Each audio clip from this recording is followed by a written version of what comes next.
Hello students, welcome to my YouTube channel. इन this subject of introduction to commerce, आज के इस video lecture में हम concept of economic and non economic activities, meaning of commerce and business and objective of business को in detail अच्छे से cover करने वाले हैं। तो वीडियो को एंड तक ज़रूर देखिएगा और अगर आप पहली बार चैनल पर आए हो तो ज़रूर से सब्सक्राइब कर लीजिएगा। तो आइए स्टार्ट करते हैं वीडियो को। तो first, concept of economic and non economic activities. तो हम economic activities and non economic activities को क्या समझते हैं, तो वो एक दो डिफरेंट कैटेगरीज वाली चीज़ है जहाँ पे that help to classify the various actions individual and organisation undertaken in societies. ठीक है, तो सोसाइटी में होने वाली चीज़ें जहाँ पे इंडिविजुअली एंड एक ऑर्गेनाइजेशन के पर्पज़ से हम देखें तो economic and non economic activities दोनों अलग चीज़ें हैं। जहाँ पे इकोनॉमिक एक्टिविटीज़ में कौन सी चीज़ें इंक्लूड होगी? Economic activities refer to the action that involve the production, distribution and consumption of goods and service with the primary goal of earning money और जनरेटिंग इनकम। तो समझ रहे हो कि जहाँ पे इकोनॉमिक एक्टिविटीज़ में स्पेशली स्टार्ट होगी प्रोडक्शन से, और उस प्रोडक्शन से हमने जो चीज़ें प्रोड्यूस करी उससे distribution and consumption of goods and service, and फिर उस चीज़ का मेन प्राइमरी गोल क्या होगा? कोई भी ऑर्गेनाइजेशन ये सब क्यों करेगी? पैसों के लिए, ऑब्वियसली मनी या फिर generating income. This activities are undertaken to view satisfy material need and contribute to the economy। ठीक है, मेनली इन स्पेशली इकोनॉमिक एक्टिविटीज़ की वजह से ही कंट्री में इकोनॉमी का मतलब सिस्टम चल रही है, फंड का फ्लो हो रहा है। ठीक है, तो एग्जांपल कौन कौन से इकोनॉमिक एक्टिविटीज़ के? तो एग्रीकल्चर हो गया, जहाँ पे फार्मिंग एंड एनिमल हस्बेंड्रीज हो गई, जहाँ पे produce food and raw materials. Obviously अगर हमें कोई भी चीज़ें चाहिए बनाने के लिए तो उसके लिए रॉ मटेरियल आएगा कहाँ से? एग्रीकल्चर की वजह से। ठीक है, तो वहाँ से स्टार्ट होगी, वहाँ से प्रोडक्शन स्टार्ट होगा, फिर मैन्युफैक्चरिंग स्टार्ट होगी, producing goods in such cars, cloth और इलेक्ट्रॉनिक्स इन द फैक्ट्रीज। फिर हम उनके लिए सर्विस प्रोवाइड करेंगे, लाइक एजुकेशन हो गया, हेल्थ केयर, बैंकिंग, एंटरटेनमेंट, ये सब चीज़ें। एंड ट्रेड एंड कॉमर्स भी हो गई, जहाँ पे बाइंग एंड सेलिंग होगी गुड्स फॉर द प्रॉफिट। तो ये इकोनॉमिक एक्टिविटी मतलब ये पूरे एक सर्कल में स्टार्ट होगी, जहाँ से प्रोडक्शन से स्टार्ट होके वहाँ पे सेल होगी चीज़ें, वहाँ तक वो इकोनॉमिक एक्टिविटीज़ कंटिन्यू रहेगी। इसके मेनली कैरेक्टरिस्टिक क्या क्या है? Aim is to earn income और प्रॉफिट। इसका मेन एम होगा कि ये क्यों करी जाती है? प्रॉफिट अर्न करने के लिए या इनकम अर्न करने के लिए। Involve the exchange of goods and service. क्यों? इसके बदले में क्या होगा? गुड्स एंड सर्विस एक्सचेंज होगी, इसके बदले में ही हमें प्रॉफिट अर्न होगा। Contribute to the economy. ठीक है, कंट्री की इकोनॉमी में हेल्प होगी इकोनॉमिक एक्टिविटीज़ की वजह से। And include the paid work और बिजनेस ऑपरेशंस। ठीक है, इसकी वजह से लोगों को जॉब मिलेगी, बिजनेस ऑपरेशंस रन करेंगे। फिर नॉन इकोनॉमिक एक्टिविटीज़ से हम क्या समझते हैं? जहाँ पे those actions that are undertaken for the personal satisfaction, well being और सोशल, कल्चरल और religion purpose without the primary goal of earning money और प्रॉफिट। ठीक है, तो नॉन इकोनॉमिक एक्टिविटीज़ नाम से पता चल रहा है जहाँ पे मेन मोटो उसका अर्न करना नहीं होगा मनी को, वहाँ पे वो पर्सनल सेटिस्फैक्शन या फिर सोशल या कल्चरल या रिलीजन पर्पस से वो कर रहे हैं। जैसे कि हाउस होल्ड कोर्स हो गए, जहाँ पे कुकिंग हो गई, cleaning, caring of for children and elderly family members हो गए, जैसे कि ये हाउस वाइफ्स करती है। फिर वॉलंटरी वर्क हो गया, जहाँ पे हम विदाउट एनी पैसे लिए हम किसी को कुछ सेवा कर रहे हैं, चैरिटेबल चीज़ें कर रहे हैं, किसी को हेल्प कर रहे हैं। फिर लेजियस एक्टिविटीज़ हो गई, जहाँ पे प्लेइंग स्पोर्ट्स हो गए, वॉचिंग मूवीज़ हो गई, pursuing hobbies like painting, gardening, ये सब चीज़ें हो गई, जहाँ पे हमने वो सब अपने मन से कर रहे हैं। ठीक है, रिलीजन एंड सोशल एक्टिविटीज़ हो गई, जहाँ पे उन कल्चरल फेस्टिवल्स पे हम पार्टिसिपेट करेंगे, तो वो नॉन इकोनॉमिक एक्टिविटीज़ का पार्ट हो गई। इसकी कैटेगरीज क्या है? तो कैरेक्टरिस्टिक्स क्या है? नो मॉनिटरी गेन इन्वॉल्व होगा। फिर फोकस ऑन पर्सनल सेटिस्फेक्शन और social wellbeing and does not directly contribute to the economy. इससे मतलब हम पर्सनली अगर वो चीज़ें अगर मतलब मैं पेंटिंग कर रही हूँ और उसको कुछ सेल आउट वगैरह नहीं हो रहा है, मैं सिर्फ उसको अपने मन से कर रही हूँ, अपने घर पे ही रख रही हूँ, तो उसमें कोई कंट्री का इकोनॉमिक उसमें कुछ इफेक्ट नहीं होगी। अगर मैं उस पेंटिंग से उसका सेल कर रही हूँ और कुछ पैसे आ रहे हैं, तो हम बोल सकते हैं कि वो एक इकोनॉमिक एक्टिविटी है। फिर इन्वॉल्व द अनपेड वर्क और वॉलंटरिज्म। ठीक है, तो यहाँ पे वॉलंटरिज्म एंड अनपेड वर्क मेनली इसके कैरेक्टरिस्टिक्स में आते हैं। फिर डिफरेंस देख लेते हैं कि यहाँ पे मेन पर्पस क्या होगा? अर्न मनी का, इकोनॉमिक एक्टिविटी का। यहाँ पे for personal and social and cultural reason हो सकता है। और यहाँ पे मॉनिटरी इन्वेस्टमेंट कैसा होगा? यहाँ पे मनी इन्वॉल्व होगी, यहाँ पे फाइनेंशियल एक्सचेंज इन्वॉल्व नहीं होगा। फिर इकोनॉमिक इम्पैक्ट कैसा है? यहाँ पे कंट्रीब्यूट द इकोनॉमी, यहाँ पे इकोनॉमी कंट्री की इकोनॉमी वो हेल्प करेगी कंट्रीब्यूशन में इकोनॉमिक एक्टिविटीज़, यहाँ पे डायरेक्टली इम्पैक्ट नहीं करेगी उसका। एन एग्जाम्पल जहाँ पे बिजनेस हो गए, मैन्युफैक्चरिंग, ट्रेड, सर्विस, ये सब इकोनॉमिक एक्टिविटीज़ के एग्जाम्पल है। जहाँ पे हाउस होल्ड चीज़ें हैं, वॉलंटरी वर्क है या हॉबीज़ है, ये सब नॉन इकोनॉमिक एक्टिविटीज़ के एग्जाम्पल्स हैं। फिर meaning of commerce and business, तो commerce and business are often use interchangeably but have distinct meaning in the context of the economics and trade. Mostly हम सब कॉमर्स या बिजनेस को एक ही term में समझते हैं कि हाँ दोनों एक ही चीज़ है, लेकिन ऐसा नहीं है, दोनों अलग अलग चीज़ है। जहाँ पे कॉमर्स में वो एक्टिविटीज़ इन्वॉल्व है जहाँ पे exchange of goods and service between people और business, primarily with the goal of meeting the demand for product और सर्विस इन द मार्केट। तो मार्केट में जब लोग या बिजनेस लोगों के बीच या बिजनेस हो रहा है, ठीक है, तो वहाँ पे उनका मेन प्राइमरी गोल क्या होगा कि लोगों की डिमांड को मीट करना। बिजनेस का मेन एम होगा कि जो पीपल डिमांड कर रहे हैं उनकी नीड को हमने मीट करना है मार्केट में रह के, तो वो कॉमर्स में आएगा। जहाँ पे it involve the process that facilitate the trade and the flow of goods and service from the producer to the consumer. मतलब अल्टीमेट गोल होगा कि कंज्यूमर तक चीज़ें पहुँचाना, प्रोड्यूसर का काम होगा कॉमर्स में। तो की कंपोनेंट्स क्या होंगे, मतलब कहाँ से स्टार्ट होगी, तो trade, the buying and selling of goods and service. फिर ट्रांसपोर्ट एंड कम्युनिकेशन चीज़ें हैं, वो भी कॉमर्स में ही आएगी, जहाँ पे the movement and the dissemination of the product and information across the region. जहाँ पे एक जगह से दूसरी जगह, हमारे यहाँ पे होता है ना कि हम मुंबई में बैठे और दिल्ली से कोई चीज़ें आ रही है, कोलकाता से कोई चीज़ें आ रही है, तो वो ट्रांसपोर्टेशन एंड कम्युनिकेशन भी कॉमर्स में ही आता है। फिर बैंकिंग एंड फाइनेंस भी इसी में आता है, जहाँ पे managing financial transaction, credit and investment that support the business activities and insurance, जहाँ पे risk management related to the trade of the goods and service. तो ये की कंपोनेंट्स है कॉमर्स के, ठीक है। तो मेनली यहाँ से कॉमर्स स्टार्ट होता है, ट्रेड से, फिर ट्रांसपोर्टेशन सर्विस हो गई, बैंकिंग फाइनेंस हो गए एंड इंश्योरेंस।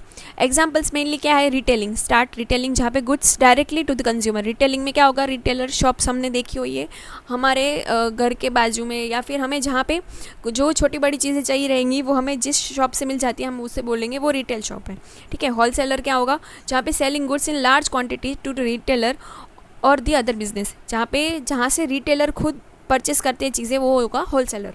और ई कॉमर्स, जहाँ पे buying and selling goods and service online, जहाँ पे अभी बहुत ज़्यादा इसका ट्रेंड चल रहा है, जहाँ पे हम ऑनलाइन चीज़ें ऑर्डर कर रहे हैं, तो वो कॉमर्स का ही एग्जांपल है।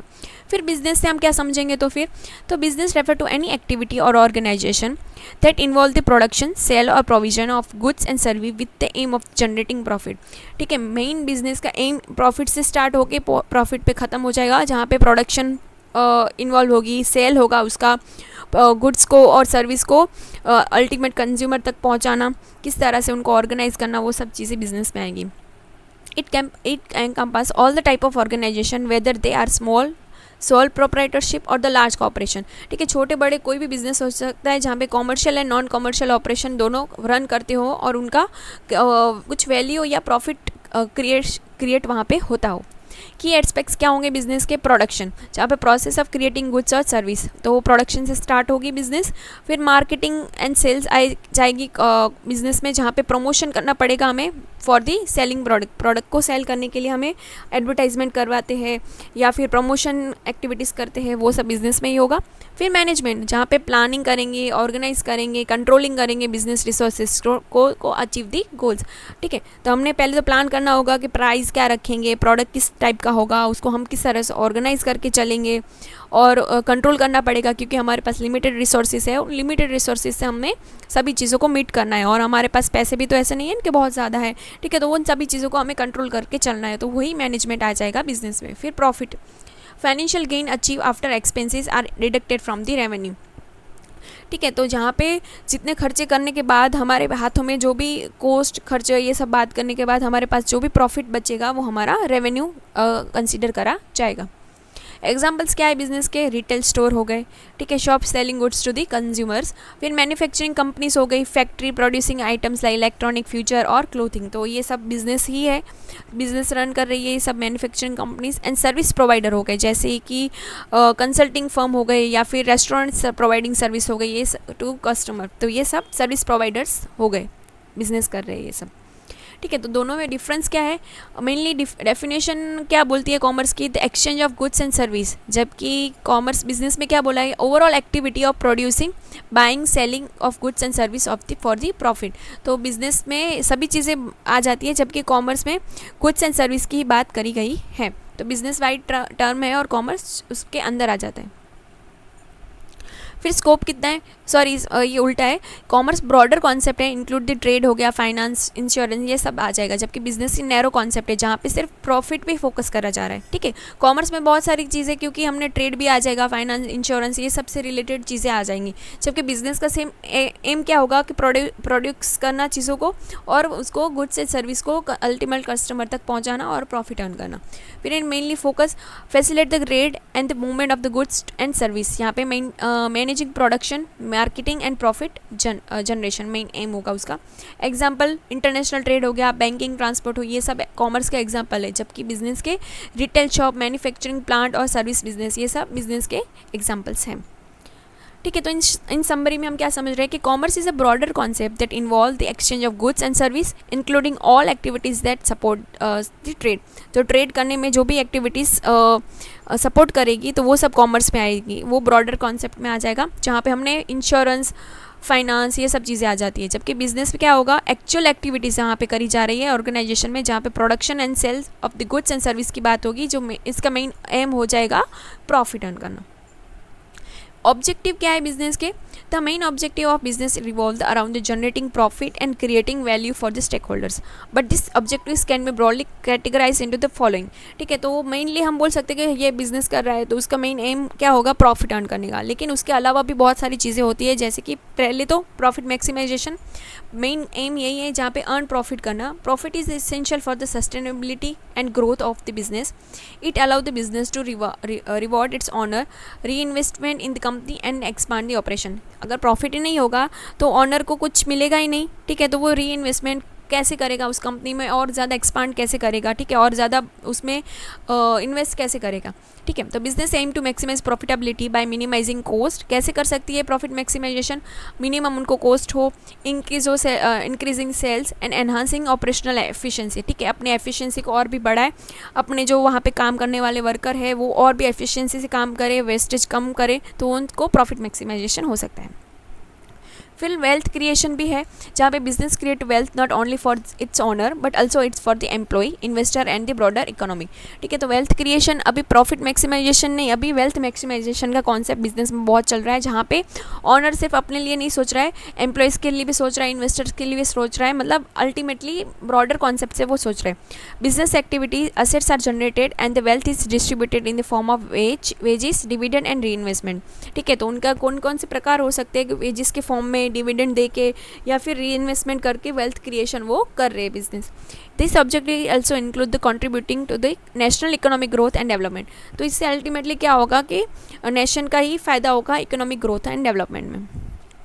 फिर कस्टमर सेटिस्फेक्शन का भी मेन एम है, अगर कस्टमर सेटिस्फाई नहीं होंगे हमारे गुड्स से या फिर सर्विस से तो वो हमारी डिमांड नहीं करेंगे, तो उनका डिमांड सेटिस्फाई करना बहुत ज़्यादा ज़रूरी है।